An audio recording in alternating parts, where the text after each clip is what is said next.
الرحمن الرحیم السلام علیکم ورحمۃ اللہ وبرکاتہ۔ حضرت سلمان علیہ السلام یہ برگزیدہ نبی ہیں۔ حضرت داؤد علیہ السلام ان کے والد محترم تھے، وہ بھی نبی تھے اور ان کو بہت بڑی بادشاہت دی گئی تھی، اتنی بڑی بادشاہت۔ اور حضرت سلمان علیہ السلام نے یہ دعا بھی کی تھی کہ یہ بادشاہت میرے بعد کسی کو نہ عطا کیجیے، اور اللہ تعالیٰ نے قبول کیا۔ اور ہر ایک چیز پہ، انسانوں پہ ان کی حکومت تھی، جنوں پہ، زمین پہ، چرند پرند، ہواؤں، سمندروں، پہاڑوں، ہر ایک چیز پہ وہ ان کی حکومت تھی اور ان کی بولی سمجھتے تھے۔ جب وہ ہدہد غائب ہو گیا تھا تو اس وقت انہوں نے پوچھا تھا، جب وہ ہم پوری مجلس میں کہ ہدہد کہاں گیا ہے، تو وہ کہتا ہے غائب ہے، جب وہ آئے گا تو اس کو میں سزا دوں گا۔ ہدہد غائب ہے تو اس کو میں سزا دوں گا، یا تو وہ تعویل پیش کرے گا، کوئی وجہ بیان کرے گا۔ تو پھر ہدہد نے کہا کہ آپ میں ایک ایسی خبر لایا ہوں جو آپ پہلے سے آپ کے پاس خبر نہیں ہے، آپ نہیں جانتے۔ ملک سبا کا جو ہے ایک بہت بڑی تخت، اور وہاں پہ خاتون جو ہے حکومت کر رہی ہے اور وہ غیر اللہ کو پوج رہے ہیں۔ وہاں پہ پھر انہوں نے اپنی اس مجلس میں کہا تھا کہ اس کو جو تخت ہے کون اس محفل سے برخاست ہونے سے پہلے لا سکتا ہے؟ تو ایک بڑے جن نے کہا تھا کہ میں اس کو، یہ جو برخاست ہوتی ہے مجلس اس سے پہلے لے آؤں گا۔ ان میں سے ایک تھا جو اللہ والا تھا، جو اللہ کو یاد کرتا تھا۔ ان میں اس نے کہا کہ میں جو آنکھ جھپکنے تک یہ ہے میں اس کو لے کے آ جاؤں گا، تو وہ لے آئے۔ پھر انہوں نے وہ پیغام بھیجا ملک سبا کو، تاکہ وہ ملکہ بلقیس کو کہ وہ اطاعت قبول کریں، ورنہ ہم ایسے لشکروں سے اس کو نیست و نابود کر دیں گے، کیونکہ کبریائی ایک اللہ کی ہے۔ آپ جس کو پوج رہے ہیں وہ تو مخلوق ہے، لیکن جب ان کو پہنچتا ہے خط، اور اس کے بعد وہ ملکہ بلقیس کہتی ہے کہ میں اپنے درباریوں سے پوچھتی ہے کہ میں کیا کروں، تو وہ اس وقت وہ اس کو جواب دیتے ہیں کہ ہم ایک طاقتور جماعت ہیں، ہمیں حکم دیجیے۔ لیکن اس نے کہا کہ نہیں، جب کوئی ملک اور قوم، دوسری ایک طاقتور قوم کسی پہ حملہ کرتی ہے تو وہاں کے جانشینوں کو، جہاں کے رہنے والوں کے لیے پھر کوئی مہلت نہیں ملتی ہے، تباہی ہوتی ہے۔ اس کا آپ اندازہ تو کر لیں، ملکہ بلقیس کا اس کا اندازہ کر لیں، اس کے پاس ایک جرری کو وہ طاقت، لیکن نہیں، اس نے کہا کہ یہ لڑائی اور اس طریقے سے کسی بھی قوت کا عوام پہ کیا اثر پڑے گا، امن کے ساتھ جو کام کیا جائے گا۔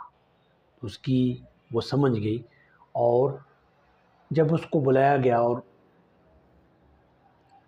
حضرت سلمان علیہ السلام کے جو حکومت تھی جہاں پہ وہ گئی، اور وہاں پہ پھر انہوں نے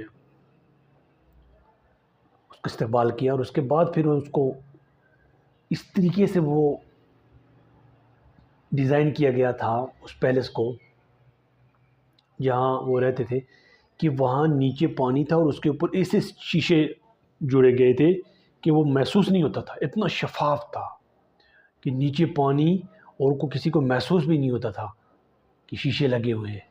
ملکہ بلقیس آئی اور پھر حضرت سلمان نے اس کو کہا کہ آپ چلیں آگے، تو جب چلتی ہے تو وہ اپنے اس ڈر سے کہ اس کے جو پاجامہ ہے وہ دامن جو ہے اوپر اٹھا لیتی ہے کہ وہ گیلا ہو جائے گا، بھیگ جائے گا، لیکن اس کو یہ نہیں پتہ کہ کس طریقے سے اس کو کہا گیا کہ یہ تو شیشے ایسے جوڑے گئے ہیں، اسے جڑے ہوئے ہیں اور شفاف ہے، جو اس کو محسوس بھی نہیں ہوا کہ نیچے پانی اور اس کے اوپر شیشے ہیں۔ تو اس کے بعد پھر وہ کہتی ہے کہ میں پہلے ہی قائل ہو گئی تھی آپ کی اطاعت کی اور آپ کی جو شان و شوکت کی، اور پھر وہ اطاعت قبول کر لیتی ہے۔ پھر یمن، یہ جو ملکہ بلقیس تھی سبا، یہ یمن میں رہتے تھے، آج کا جو یمن، تو وہاں پہ جو ہے نا عبادت کسی غیر اللہ کی جاتی تھی۔ غیر اللہ کو پکارا جاتا تھا۔ لیکن جو اس زمین پہ ہر ایک چیز ہے پیدا کرنے والا ایک ہے، خالق ایک ہے، مالک ایک ہے، رازق ایک ہے، ایک ہی سب کو بنانے والا ہے، کسی کے پاس کچھ نہیں ہے۔ اس کی اطاعت کی جائے اور اس کے آگے جھکا جائے اور ہر وقت اس کو یاد کیا جائے اور سب کچھ جو ہے اس کے راستے میں خرچ کیا جائے۔ یہ ہماری بنیادی ضرورت ہے، یہ ہماری بنیاد ہے کہ ہم کس طریقے سے کام کرتے ہیں۔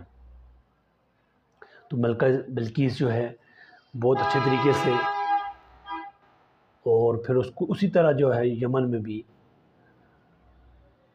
وہ کنسٹرکشن کرواتے ہیں سلمان علیہ السلام۔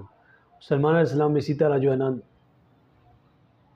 اپنے گھر بار، اہل و عیال، اور اسی جو بعد میں رومن ٹائٹس نے 70 میں ہیکل سلیمانی کو برباد کیا تھا، اس سے پہلے عراق کا جو ہے نظر بن نظر اس نے اس کو ہیکل سلیمانی کو تباہ برباد کیا تھا، اور کتنے وہاں کے لوگوں کو قید اور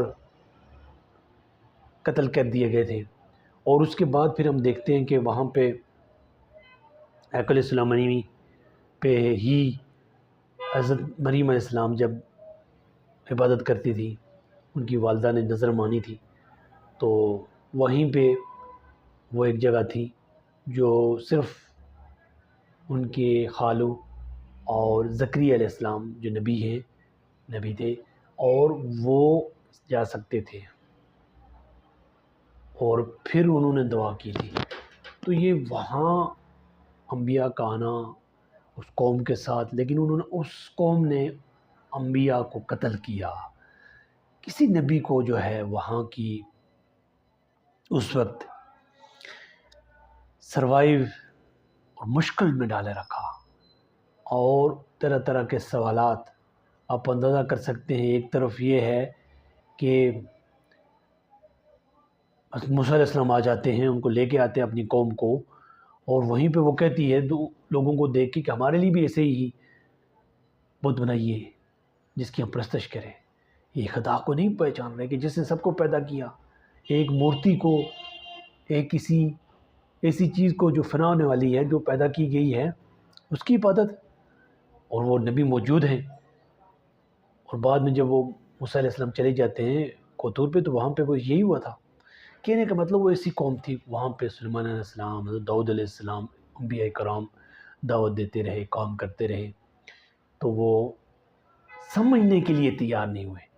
ہم کس طریقے سے یہ سمجھیں کہ ہم ایسی قوم کو جو فسق فجور اور طے بالا، لیکن انہوں نے اس دور میں ترقی کی ہے، محنت کی ہے، اپنے آپ کو اوپر لے کے گئے ہیں، کس طریقے سے ہم بہتری کی طرف جا سکتے ہیں؟ یہ ہمارے اندر صلاحیتیں بے پناہ ہیں، بے پناہ صلاحیتوں کے مالک، کس طریقے سے ہم کام کریں، آگے جائیں۔ وقت کی ضرورت ہے، اور اپنے آپ کو فریش کریں، اپنے آپ کو اس کام کے لیے تیار کریں کہ ہم نے یہ کام کرنا ہے، یہ ہم نہیں کرنا ہے۔ تو یہ موقع ہے، موقع کے لحاظ سے ہم اپنے آپ کو تیاری کی طرف لے کے جائیں۔ کچھ بھی ایک دم نہیں ہونے والا، بلکہ آہستہ آہستہ ہم چیزوں کو اوپر لے کے جائیں گے۔ اللہ کی توفیق سے ممکن ہے۔ السلام۔